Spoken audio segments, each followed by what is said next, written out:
Hello friends, मैं दीपक नागर स्वागत करता हूं आप सबका अपने यूट्यूब चैनल पर। अगर अब तक आपने मेरा चैनल सब्सक्राइब नहीं किया है तो प्लीज चैनल जरूर सब्सक्राइब कर लें।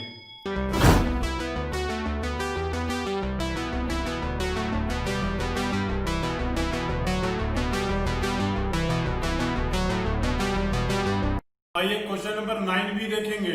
टॉपिक का नाम है accounting equation, D K Goyal class 11th की बुक में से। क्वेश्चन मैंने बोर्ड पर लिखा हुआ है। आइए स्टार्ट करते हैं।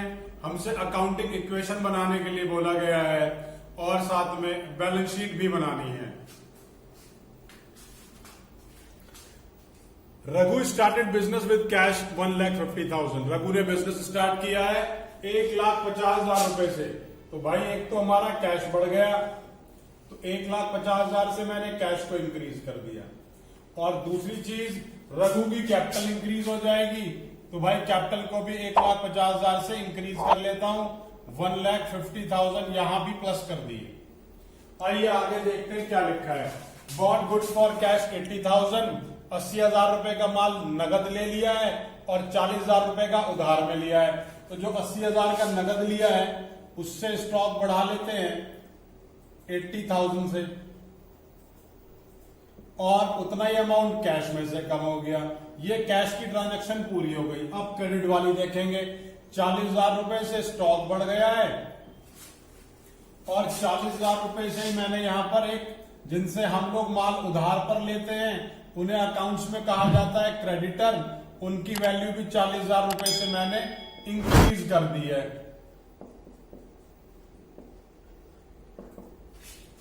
आइए यहां भी प्लस माइनस कर लेते हैं।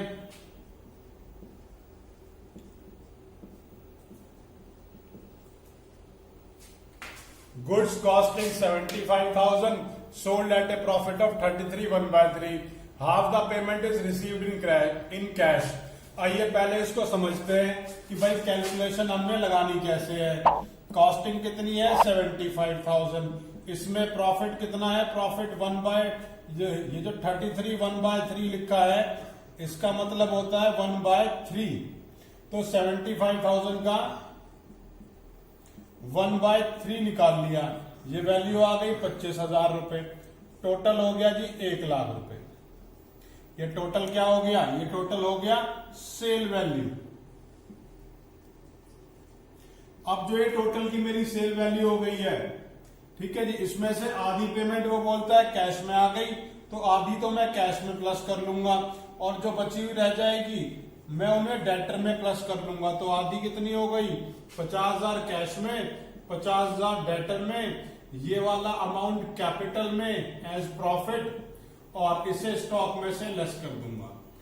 अब मेरे ख्याल से यहां पर ये बात क्लियर हो गई। अब मैं इसे ऊपर अकाउंट्स में डाल देता हूं। स्टॉक में से कितने का माल बेचा 75,000 का। प्रॉफिट कितना हुआ 25,000। जो प्रॉफिट हुआ वो कैपिटल में मैंने 25,000 के नाम से प्लस कर दिया।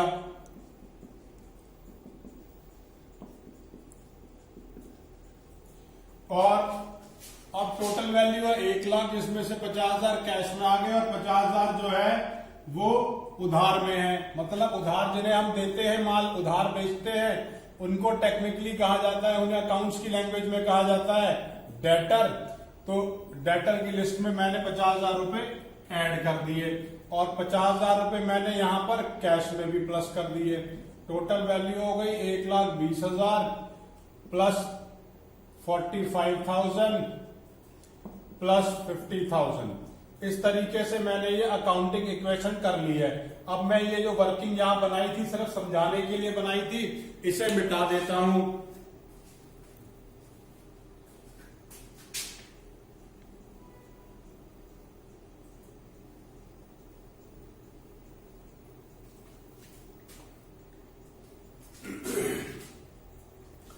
Goods costing 10,000 sold for 12,000 on credit. 10,000 का माल, तो 10,000 स्टॉक में से कम, उधार पर बेचे हैं तो 12,000 डेटर में ऐड, और जो 2,000 रुपए का प्रॉफिट हुआ वो मैंने यहां कैपिटल में ऐड कर दिया। वैल्यू हो गई 1,77,000 और यहां 40,000। 1,20,000 प्लस में 35,000 प्लस में 62,000। आइए आगे चलते हैं। Paid for rent 2,000 and for salary 4,000। Rent दिया है 2,000 रुपए। जब हम कोई भी खर्चा देते हैं तो कैश कम और कैपिटल कम, तो 2,000 रुपए पहले यहां से कम कर लिए और सैलरी भी खर्चा है तो 4,000 भी यहीं से कम कर लिए। इसका डबल इफेक्ट कहाँ आएगा? इसका डबल इफेक्ट आता है कैपिटल में। कोई भी खर्चा होता है तो कैश कम और कैपिटल कम। तो ये वैल्यू हो गई 1,71,000 plus 40,000। 1,14,000 plus 35,000 plus 62,000। Goods costing 20,000 sold for 18,500 for cash. 20,000 रुपए की कीमत थी लेकिन बेचा कितने में? 18,500 में, तो 1,500 का लॉस हो जाएगा। माल कितने का कम हुआ? स्टॉक कितने का कम हुआ? 20,000 रुपए का। और कैश कितना मिला? 18,500।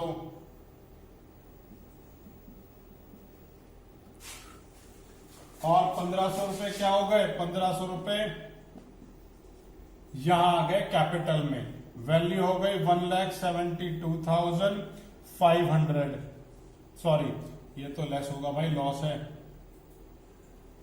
वैल्यू हो गई 1,69,500 प्लस 40,000। यहां भी टोटल सही कर लेते हैं। 1,32,500 plus 15,000 plus 62,000।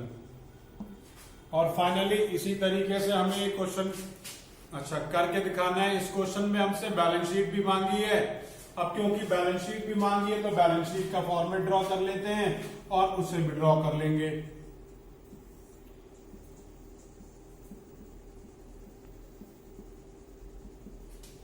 Liability, amount, asset, amount.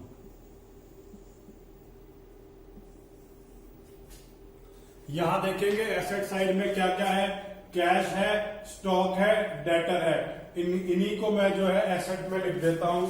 Cash है, स्टॉक है और भाई डेटर है। इन्हीं की वैल्यूज मैंने वहीं से उठाई और 1,32,500 ये रहा।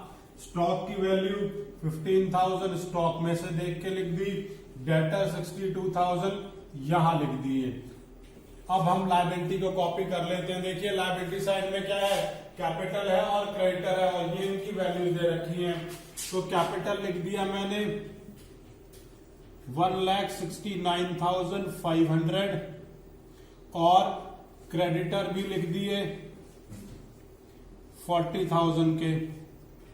वैल्यू हो गई 2,09,500, 2,09,500।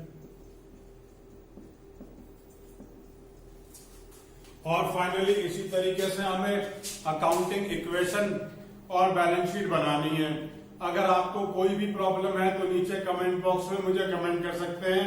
मैं आपके कमेंट का जवाब जरूर दूंगा। और अगर आपने अभी तक मेरा वीडियो लेक्चर नहीं देखा है तो प्लीज उसे भी जरूर देखें। उसे देखने से चैप्टर आपको और अच्छे से समझ में आएगा।